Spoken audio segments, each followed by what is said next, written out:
Hello and welcome to another edition of Sit Down with the Director. I'm Robin Phillips and we're here again today with our Director of Schools, Bobby Cox. Good morning, Bobby. Good morning. How are you? I'm great. How are you? Great, great. Okay, so today we're filming. It is December 18th, Right. so we are nearing the end of our first semester.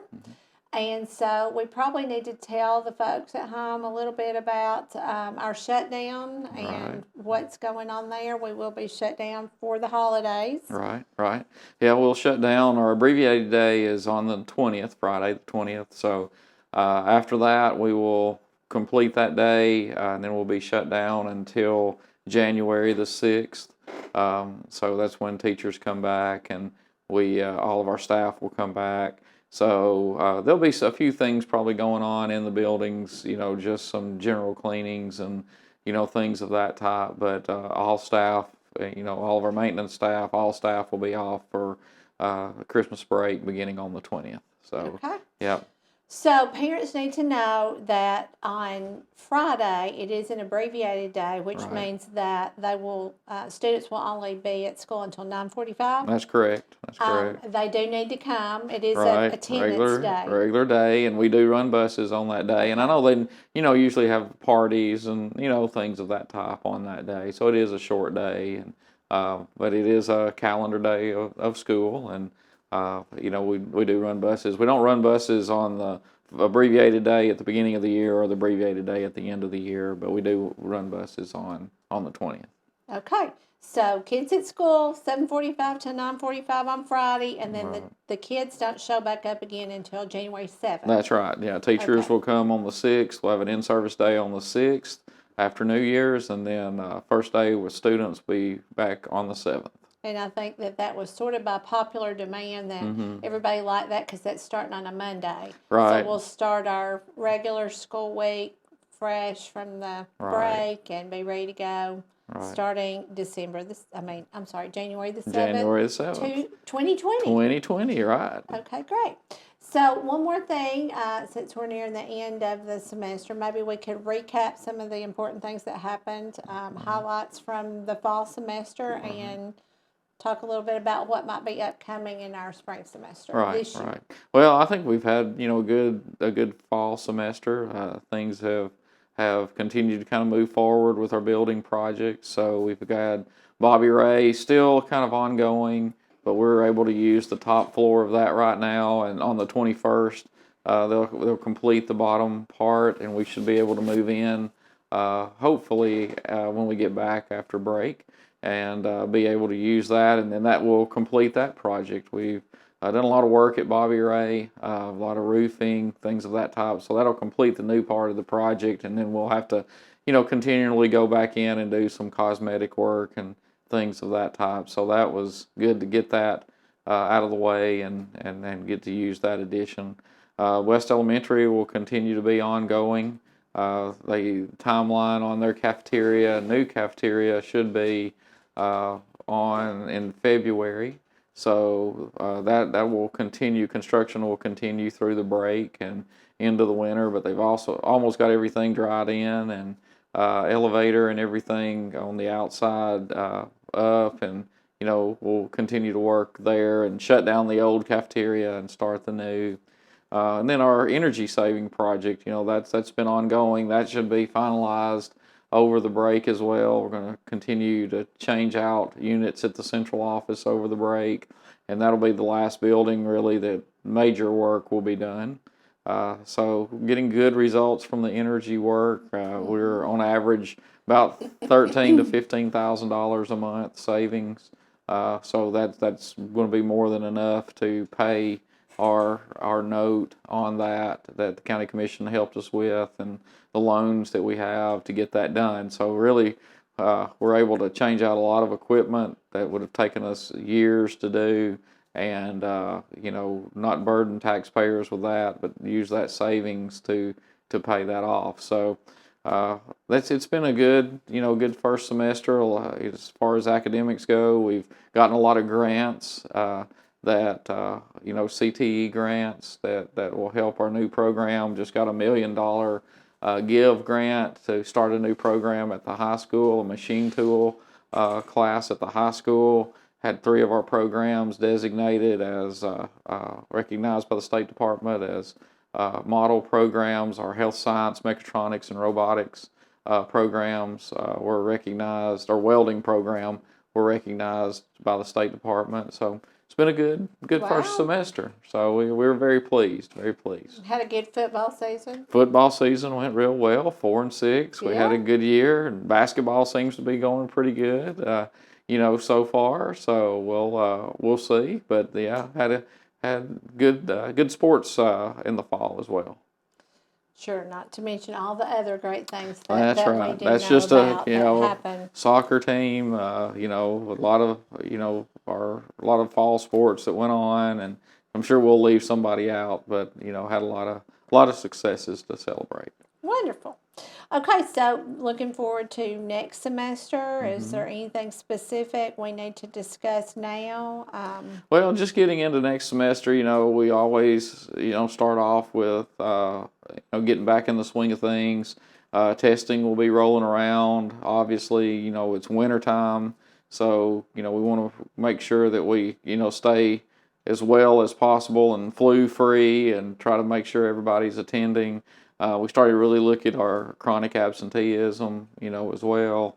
So, just making sure we get, we've had a nice long break, get everybody back in the routine to start the next semester. So. Okay.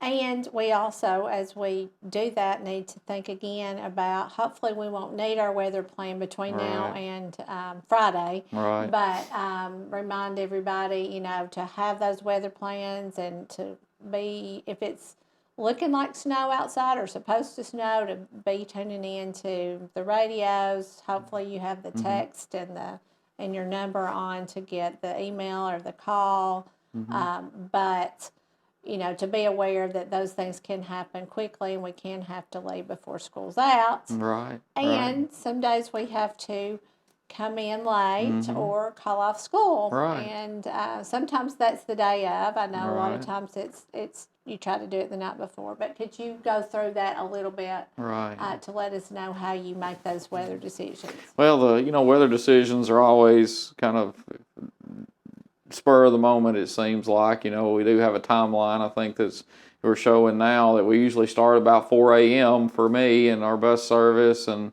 we contact EMS and 911 to get reports on the roads, as well as actually being out on the roads and trying to see what it looks like. The biggest thing that even if we go late, if we go in at 9:45, our buses have to start their routes at 7 o'clock.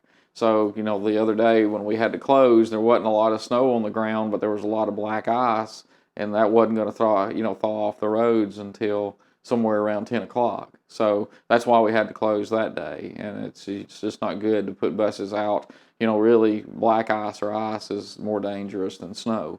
So, we started about 4 a.m., as you can see, 4:15. We're going to gather information, and we're going to try to do our best to make a decision by 4:30 or 4:45 if it's a regular, cancellation or we're going to go late. And then a lot of times, we go 2 hours late just to see what the weather's going to do, to give us a little bit more time, to make sure the sun's up, see, how the roads look, and we don't want, students being out, in the cold if it's, at all possible. So that's kind of the decision making that goes into it. Then we have to make a final decision, and once we do, then we try to start notifying, the local stations first, local radio. Try to put it on our website. Send it out. The call usually we try to send that out as early as we can, and then it'll go out simultaneously on social media. So it'll go out on our Twitter page, Facebook. Text message to parents. We try to, send all that out as quickly as possible. So, but that's kind of the decision-making process. And then, if snow comes in or it's forecast and we have to leave early, same process. We try to look and monitor the weather throughout, try to make sure it allows us about 2 hours to run all of our buses and get people home before it hits. But you can't time the weather. I mean, yesterday, Right. it snowed yesterday, and, and had a snow shower come through, and well, it's 38 degrees. So you never can predict the weather. Right. And again, if it's a snow shower and it doesn't look like it's going to stick or cause Right. issues, that's just something we watch out for, right? Right. Yes. So when would you decide to go ahead and call it off the day before? I know you like Right. to do that if we Yes. can. So I guess that's just a matter of what we already see or what's already coming through. Yeah, a lot coming of this it. way. Right. A lot of it's built on the forecast. You know, we monitor that. We look at the National Weather Service, what's predicted there. You know, and if at all possible, I try to make the decision, you know, the night before. If it looks like we're going to close or, you know, impending weather's coming, then we're going to, you know, take the safe way and, you know, just go ahead and close and try to do that early because parents need to make plans and nobody likes to get, you know, those spur of the moment calls at 5 o'clock in the morning, and I don't like making those calls, but sometimes they're necessary. But yeah, if it's forecast to come in the middle of the day, then we're probably just going to close and not take the chance. Okay, very good. Well, thanks for sharing that. Mm-hmm. Also, I think we wanted to do a little shout out to our school board, Absolutely. which just won a prestigious award. So, would Right, you like right. to share a little bit more about that? Right. We always want to brag on our school board, those folks that give a lot of their time each and every day and, you know, meet monthly and guide our school district. The TSBA, Tennessee School Boards Association, recognized the Warren County Board as the School Board of the Year. So they were recognized at the annual convention in November at Opryland, and you know that award goes to the #1 school board in the state. So we're really proud of them and the work that they do, and that was a nice honor for them and the hard work that they receive. Sure. And of course, we know they do a great job all the time, but it Right. certainly is nice when the whole state recognizes you. Absolutely. Okay, so also coming up in very soon, the new legislature will be going back and starting Right. to do some new laws. That's right. That's right. So, can you tell us some of the hot topics that we might be looking to see Right. this semester? Well, you know, This there's session. always, when legislature goes back in session, you know, it's always something that people really look at because there's always new laws that affect Tennessee and affect schools.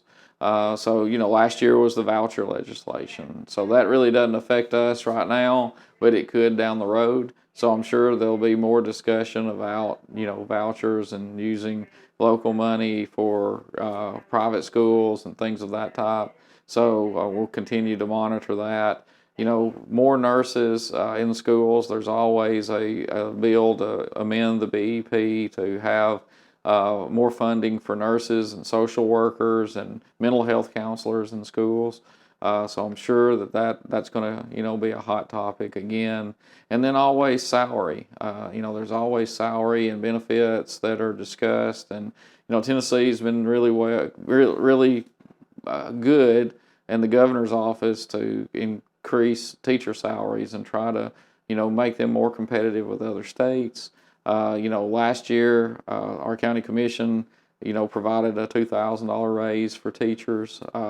You know, and that was wonderful, and as well as classified staff. So we appreciate that. You know, the BEP is designed to work in conjunction with the local government. So we're funded about 70%, or really a little over 80%, through the BEP, which is state fund, and then the local is, you know, to try to pick up the other part of that. So, you know, those are items that will always be under discussion when legislature goes back in session. Okay, well, it sounds like we have a busy session and lots going on in Warren County Schools. Right. We appreciate you tell us a little bit about what's going on, and everyone at home, keep in mind about the break. Right. Only till 9:45 on Friday, and come back on January 7th, ready to go on a Monday, and we'll start a new semester strong and ready to go. Yeah, we wish everybody a Merry Christmas and Happy New Year. Happy holidays, and thanks for tuning in. See you next time.